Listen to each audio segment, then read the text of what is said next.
हमारे इस YouTube channel के सेगमेंट फास्ट न्यूज में आप तमाम का इस्तकबाल है। इस वीडियो में आप देख सकते हैं कम मिनटों में बहुत ज्यादा खबरें। तो आइए शुरू करते हैं वीडियो को और देखते हैं आज की ताजा तरीन खबरें।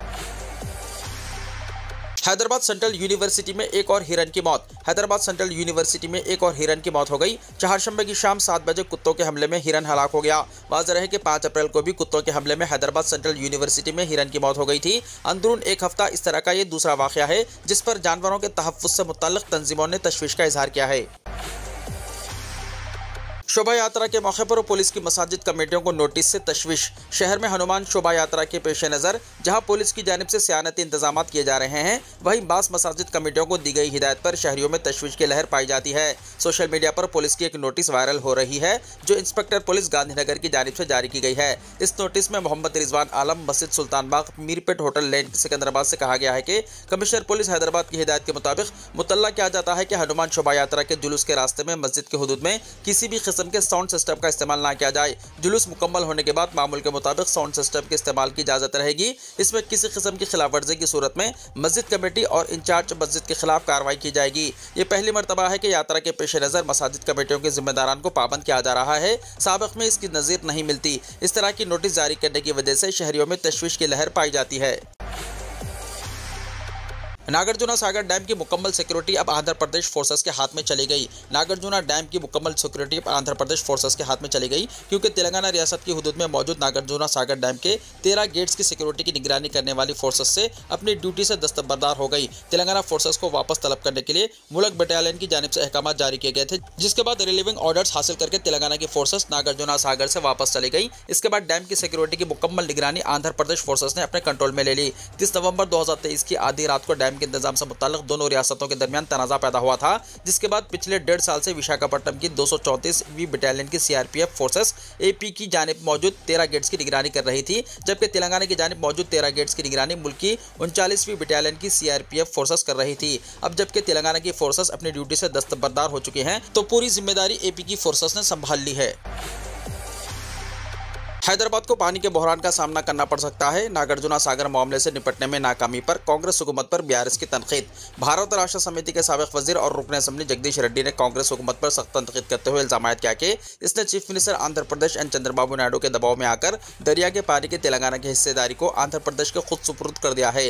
उन्होंने कहा कि चंद्रबाबू नायडू बिलवास्ता तौर पर तेलंगाना पर हुक्मरानी करते हुए रियासत के उमूर पर कंट्रोल कर रहे हैं। दूसरी जानिब चीफ मिनिस्टर तेलंगाना ए रेवंत रेड्डी अपनी नाकामियों की पर्दापोशी में मसरूफ है। तेलंगाना भवन में मीडिया के नुमाइंदों से बात करते हुए जगदीश रेड्डी ने कहा कि हाल ही में नागार्जुना सागर प्रोजेक्ट के एक यूनिट से जिले मुल्क की सीआरपीएफ बटालियन को हटाकर विशाखापट्टनम की बटालियन को मुतय्यन कर दिया गया, जिससे ये वाज़ेह हो गया है कि अहम प्रोजेक्ट का कंट्रोल आंध्र प्रदेश के हवाले कर दिया गया। उन्होंने याद दहानी की कि साबिक चीफ मिनिस्टर के चंद्रशेखर राव की हुक्मरानी में सीआरपीएफ को आबपाशी प्रोजेक्ट्स का कंट्रोल हासिल करने की इजाजत नहीं दी गई थी। नागार्जुना सागर प्रोजेक्ट पर साल 2023 के मौक़िफ़ को बहाल करने का मुतालबा करते हुए उन्होंने इंतबाह दिया कि इस ताल्लुक से किसानों का जबरदस्त एहतजाज शुरू किया जाएगा। साबिक वज़ीर ने दावा किया कि कांग्रेस हुकूमत फौरी इक़दाम नहीं करती तो ऐसी सूरत में हैदराबाद को भी पीने के पानी के बहरान का सामना करना पड़ सकता है। 1 अप्रैल 2019 से पहले की गाड़ियों पर भी हाई सिक्योरिटी रजिस्ट्रेशन प्लेट्स लाजमी। तेलंगाना हुकूमत ने हुक्म जारी किया है कि 1 अप्रैल 2019 से पहले तैयार होने वाली तमाम गाड़ियों पर भी हाई सिक्योरिटी रजिस्ट्रेशन प्लेट्स की तनसीब लाजमी करार दी गई है। इस सिलसिले में हुकूमत ने पहले जारी करता अहकाम का हवाला देते हुए कहा कि नई गाड़ियों पर पहले ही 1 अप्रैल 2019 से हाई सिक्योरिटी रजिस्ट्रेशन प्लेट्स नस्ब करने के अहकाम नाफिज हो चुके हैं। मोटर व्हीकल रूल्स 1989 में तरमीम करते हुए जरूरी कवानीन शामिल कर दिए गए हैं। वजारत ट्रांसपोर्ट हुकूमत हिंद ने सुप्रीम कोर्ट के हुक्म मुअर्रखा 4 नवंबर 2024 की तामील में रियासतों को यह हिदायत दी है कि वो 1 अप्रैल 2019 से पहले तैयार करदा गाड़ियों पर भी हाई सिक्योरिटी प्लेट्स की तनसीब के इक़दाम करें। ट्रांसपोर्ट कमिश्नर ने हुकूमत को इस बारे में तजावीज़ पेश की थी, जिन पर गौर व खौस के बाद हुकूमत ने फैसला किया है कि अदालत उस्मा के हुक्म की तामील करते हुए रियासत में तमाम पुरानी गाड़ियों पर भी हाई सिक्योरिटी रजिस्ट्रेशन प्लेट्स की तनसीब को लाजमी बनाया जाए। नोटिफिकेशन के मुताबिक इस फैसले का मकसद सड़कों पर मौजूद तमाम गाड़ियों की सिक्योरिटी में बेहतरी लाना और गाड़ियों की आसान शनाख्त को मुमकिन बनाना है।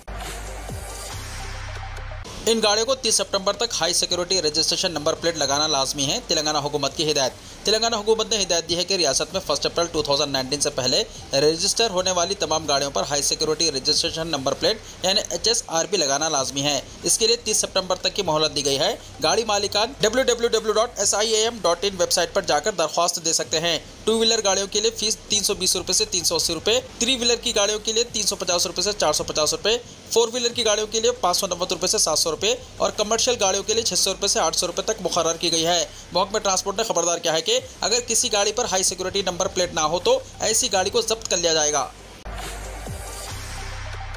हैदराबाद के मुजाफात में मुजरा पार्टी पर पुलिस का छापा, नौजवान लड़के और लड़कियां पकड़े गए। शहर के मुजाफाती इलाके में मोइनाबाद के एक फार्म हाउस में चारशंबे की सुबह पुलिस ने मुजरा पार्टी पर छापा मारा।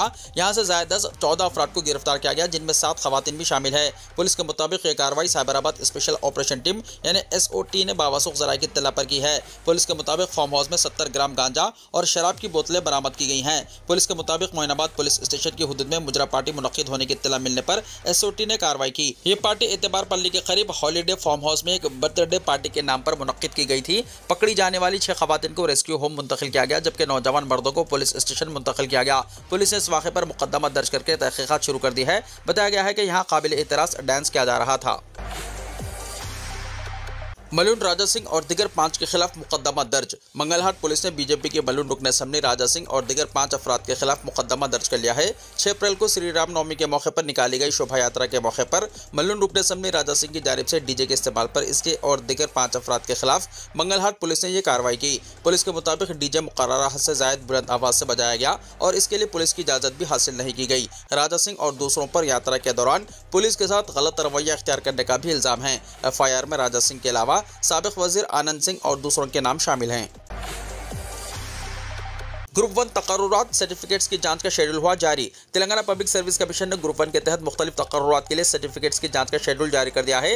कमीशन की जानिब से 19 फरवरी को 563 जायदादों के लिए नोटिफिकेशन जारी किया गया।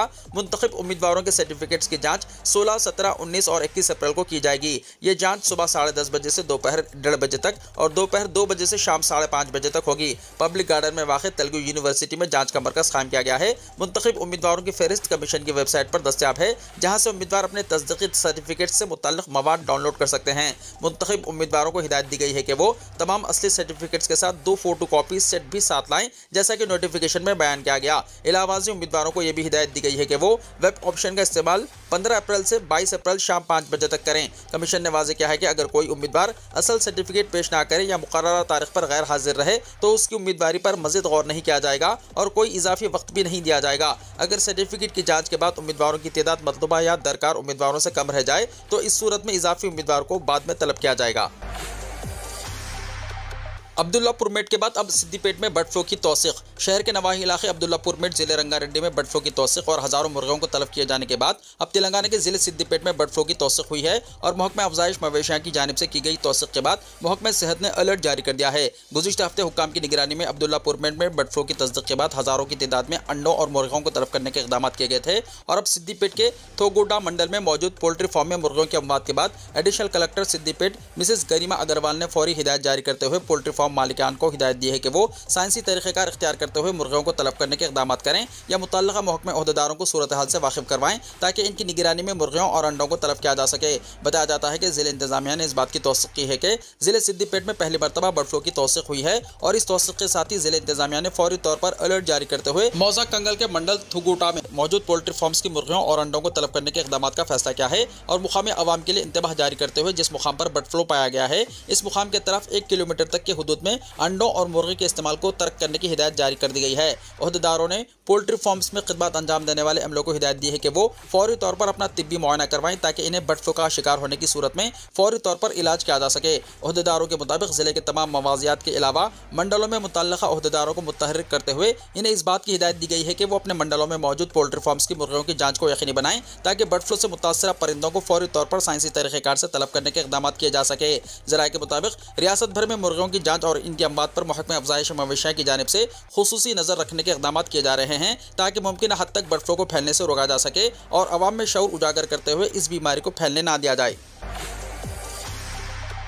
MLC इंतखाबात के लिए बल्दिया के दफ्तर में 2 पोलिंग मराकिज़। हैदराबाद में इदाराजात मुकामी से कानून साज कौंसिल की एक सीट के लिए रायदही 23 अप्रैल को होगी। रायदही के लिए JHMC के मरकजी दफ्तर में 2 पोलिंग मराकिज़ कायम किए गए हैं। वोटों की गिनती 25 अप्रैल को की जाएगी। नतीजा इसी दिन ऐलान किया जाएगा। जुमला 4 उम्मीदवारों ने नामजदगियां दाखिल की थी। चारशंबे को नामजदगियों की वापसी की आखिरी तारीख थी। 2 आज़ाद उम्मीदवारों के पर्चों को मुस्तरद कर दिया गया है। मजलिस इत्तेहादुल मुस्लिमीन की जानिब से रियाजुल हसन आफंदी मैदान में हैं, जबकि इनके मुकाबिल BJP ने गौतम राव को टिकट दिया है। मजलिस उम्मीदवार की जीत यकीनी है। वक्फ कानून के खिलाफ 10 अप्रैल से 7 जुलाई मुस्लिम पर्सनल लॉ बोर्ड की मुल्कगीर मुहिम। All India Muslim personal law board ने 10 अप्रैल से 7 जुलाई मुल्क भर में वक्फ बचाओ मुहिम का ऐलान किया है। बोर्ड के सदर मौलाना खालिद सैफुल्लाह रहमानी, जनरल सेक्रेटरी मौलाना मोहम्मद फजलुर रहमान मुजद्दिदी और कन्वीनर मजलिस अमल बराए औकाफ डॉक्टर सैयद कासिम रसूल इलियास ने बयान जारी करते हुए मरकजी हुकूमत की जानिब से मंजूरा कानून की मजम्मत की और इसे गैर दस्तूरी करार दिया। मुस्लिम पर्सनल लॉ बोर्ड ने सुप्रीम कोर्ट में वक्फ कानून को चैलेंज किया है। बोर्ड ने वक्फ बचाओ मुहिम के पहले मरहले का 10 अप्रैल से आगाज करने का फैसला किया है। वक्फ बचाओ मुहिम के तहत पहले मरहले के एहतजाजी नताज का जायजा लेने के बाद दूसरे मरहले का ऐलान किया जाएगा। बोर्ड ने वाज़ेह किया कि पुरअमन और दस्तूर और कानून के दायरे में ये मुहिम चलाई जाएगी। इस तहरीक में दिगर बरादरान वतन और सिविल सोसाइटी को शामिल किया जाएगा। ये तहरीक शाबानो तहरीक 1985 की तर्ज पर चलाई जाएगी, जिसके तहत हर रियासत, जिला, शहर और गाँव तक एहतजाज मुनज़्ज़म किए जाएंगे। पर्सनल लॉ बोर्ड के कायदीन ने कहा कि मुहिम का मकसद मुसलमानों को मुतनाज़ा तरमीमात और फ़िरक़ा परस्तों के अज़ाइम से वाकिफ़ कराना है। बरादरान वतन के जहनों से हुकूमत के गुमराहकुन प्रोपेगेंडे के नतीजे में पैदा होने वाली गलत फहमियों को दूर किया जाएगा। फिजिकल कार्ड और फोटो कॉपी की जरूरत खत्म, चेहरे की शनाख्त और QR कोड से होगा सारा काम। मरकजी हुकूमत ने आधार शनाख्ती निज़ाम को मज़ीद महफूज और आसान बनाने के लिए एक नया कदम उठाया है। Unique identification authority of India यानी UIDAI ने एक नई आधार ऐप टेस्टिंग मरहले में लॉन्च की है, जो कामयाब होने की सूरत में जल्द ही आवाम के लिए दस्तियाब हो जाएगा। इस नई ऐप के जरिए शहरियों को अब अपने साथ फिजिकल आधार कार्ड या इसकी फोटो कॉपी रखने की जरूरत नहीं होगी, क्योंकि शनाख्त की तस्दीक QR कोड और चेहरे की शनाख्त यानी फेस ID के जरिए की जा सकेगी। यह ऐप एक महफूज और जदीद टेक्नोलॉजी पर मुबनी निज़ाम फराहम करती है, जिससे आधार की तफसीलात सिर्फ सारिफ की इजाज़त से शेयर की जा सकेगी। IT के वज़ीर अश्विनी विष्णु ने 8 अप्रैल 2025 को सोशल मीडिया पर इस ऐप की झलक पेश करते हुए बताया कि यह ऐप डिजिटल शनाख्त के मैदान में एक इनकलाबी कदम है, जो शहरियों को उनकी मालूमात पर मुकम्मल इख्तियार फराहम करेगी। अब किसी होटल में चेक इन हो या रेल या हवाई सफ़र के लिए शनाख्ती तस्दीक या फिर किसी खरीदारी के दौरान KYC की जरूरत हो, आधार की फिजिकल कॉपी की जगह QR कोड स्कैन करने और चेहरे की शनाख्त के जरिए फौरी तस्दीक मुमकिन हो जाएगी। जैसे UPI के जरिए अदायगी के वक्त QR कोड स्कैन किया जाता है, वैसे ही आधार ऐप में भी QR कोड स्कैन करते हुए मुतल्लका शख्स की शनाख्ती तस्दीक हो जाएगी। चेहरे की शनाख्त से इजाफी सिक्योरिटी भी हासिल होगी। इस ऐप की सबसे बड़ी खूबी यह है कि सारिफ अपनी आधार मालूमात पर मुकम्मल कंट्रोल रखता है। सिर्फ वही डेटा शेयर होगा जिसकी इजाज़त दी जाएगी। यूँ ज़ाती मालूमात के इफ्शा होने का अंदेशा नहीं होगा। इस ऐप में सारिफ की शनाख्त मोबाइल के जरिए शेयर होती है। इससे निजी डेटा के गलत इस्तेमाल या लीक होने के इम्कान कम हो जाते हैं। रिपोर्ट के मुताबिक ये नई पहल न सिर्फ आधार निज़ाम को डिजिटल और जदीद बनाती है, बल्कि आवाम के लिए सहूलत और तहफ़्फ़ुज़ दोनों फराहम करती है। अगर ये ऐप कामयाब होती है तो जल्द ही आधार कार्ड को फिजिकल शक्ल में साथ रखने की ज़रूरत खत्म हो जाएगी और हर जगह सिर्फ एक ऐप से फौरी तस्दीक मुमकिन होगी। बिहार में बिजली गिरने से 7 अफराद की मौत, 19 अजला में आंधी तूफान और तेज बारिश की पेशकाशी। रियासत बिहार में अचानक मौसम ने करवट ली है और कई अजला में बारिश और बिजली गिरने की इत्तलात मिली हैं। महकमे मौसमियात ने भी रियासत के 19 अजला में आंधी तूफान और तेज बारिश के पेश नज़र अलर्ट जारी किया है। किसानों और आम लोगों को मौसम के पेश नज़र एहतियात बरतने की हिदायत दी गई है। रियासत में बिजली गिरने के वाक़यात में 7 अफराद की जान चली गई, जिनमें बेगूसराय के 4 और मधुबनी के 3 अफराद शामिल है। रियासत के कई मुकामात पर रात से ही तेज बारिश हो रही है, जिसकी वजह से मधुबनी शहर की सड़कों पर पानी भर गया। दरभंगा के कुछ इलाकों में भी बारिश हुई। दरभंगा के जाले में मंगल की रात तेज हवा की वजह से लोगों के कच्चे मकानात की छतों को नुकसान पहुंचा। वक्फ तरमीमी एक्ट मगरबी बंगाल में नाफिज नहीं किया जाएगा, चीफ मिनिस्टर ममता बनर्जी का ऐलान। मगरबी बंगाल की चीफ मिनिस्टर ममता बनर्जी ने कहा कि वक्फ तरमीमी एक्ट मगरबी बंगाल में नाफिज नहीं किया जाएगा। उन्होंने कहा कि मैं जानती हूं कि आप वक्फ एक्ट के निफाज से नाखुश हैं, यकीन रखें बंगाल में ऐसा कुछ नहीं होगा। ममता बनर्जी ने कहा कि बांग्लादेश के हालात को देखें, इसे अब पास नहीं होना चाहिए था।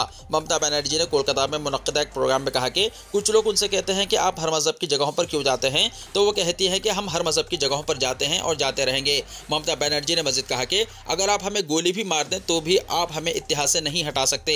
ममता बनर्जी ने कहा कि उनकी पॉलिसी सबको जीने का हक देने की है। उन्होंने कहा जिस तरह दूसरों को मेरी जायदाद लेने का हक नहीं, उसी तरह मुझे भी दूसरों की जायदाद लेने का कोई हक नहीं। उन्होंने मजीद कहा लोग कहते हैं कि मैं बंगाल में हिंदू धर्म को तहफ़्फ़ुज़ नहीं देती, अगर मैं नहीं देती तो फिर कौन देता है। बनर्जी ने अक़लियतों की भी तारीफ करते हुए कहा कि बंगाल में अक़लियतों ने भी हिंदू त्यौहार बहुत अच्छे तरीके से मनाए हैं और मुझे फ़ख्र है कि मैं ये बात कह रही हूँ। वक्फ कानून पर बढ़ती हुई तशवीश के दरमियान ममता बनर्जी ने अक़लियतों हाथों से वादा करते हुए कहा कि वो उनके हुकूक का तहफ़्फ़ुज़ करेंगी। उन्होंने वाज़ेह किया कि किसी की ज़मीन या जायदाद छीनने की वो ना तो हामी हैं और ना ही ऐसी पॉलिसी रखती हैं। ममता ने कहा कि बंगाल में सबको बराबर का हक़ है और उनकी हुकूमत ने हमेशा हर मज़हब के मानने वालों को साथ लेकर चलने की कोशिश की है। उन्होंने ये भी कहा कि अक़लियतों ने हिंदू त्योहारों को भी खुशदिली से मनाया है और यही बंगाल की असल सक़ाफ़त है जिस पर इन्हें फ़ख्र है।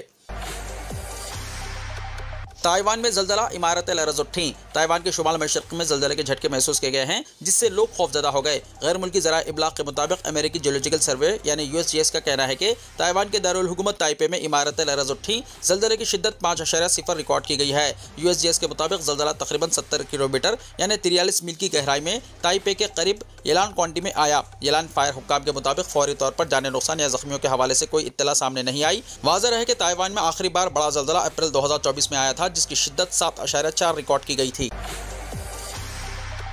टैरिफ, 75 से ज़्यादा ममालिक पर 3 महीने के लिए रोक, ट्रंप का नया फरमान। अमेरिकी सदर डोनाल्ड ट्रंप चीन के अलावा दुनिया के दिगर ममालिक पर बाहमी महसूलात के हवाले से नरम रवैया अपनाते नजर आते हैं। ट्रंप ने ममालिक को 90 दिन का वक्त दिया है कि वो टैरिफ के हवाले से अमेरिका के खिलाफ जवाबी कार्रवाई ना करें। ताहम ट्रंप चीन से काफ़ी नाराज़ हैं। इसने चीन पर टैरिफ को गैर मामूली 125% तक बढ़ा दिया है। ट्रंप की जानिब से दुनिया के दिगर ममालिक को रिलीफ देने की मुस्बत असरात अमेरिकी स्टॉक मार्केटों पर भी देखे गए। ट्रंप के इस बयान से मार्केट्स पुरजोश हुई और बड़े पैमाने पर इजाफा रिकॉर्ड किया गया। अमेरिका के सदर डोनाल्ड ट्रंप ने बैनुल अक़वामी मार्केट्स कसाद बाजारी के पेश नज़र बेशतर ममालिक की दरामदात पर आयत करदा टैरिफ को 90 दिन तक रोक दिया है। अमेरिकी सदर ने यह फैसला चहारशंबे को किया, ताहम उन्होंने चीनी दरामदात पर टैक्स में 125% इजाफा कर दिया है। डोनाल्ड ट्रंप ने चहारशंबे को अपने social media platform truth social पर लिखा कि चीन की जानिब से बैनुल अक़वामी मार्केट के हवाले से अदम तौक़ीरी पर मुबन्नी रवैये के इज़हार के पेश नज़र मैं चीनी दरामदात पर टैरिफ में फौरी तौर पर 125% इजाफा कर रहा हूँ। वीडियो को लाइक शेयर कीजिए और हमारे इस YouTube चैनल को सब्सक्राइब करते हुए इसके बेल आइकॉन को प्रेस कर लीजिए ताकि ऐसी ही ताज़ा तरीन खबरों का नोटिफिकेशन सबसे पहले आपको मिलता रहे।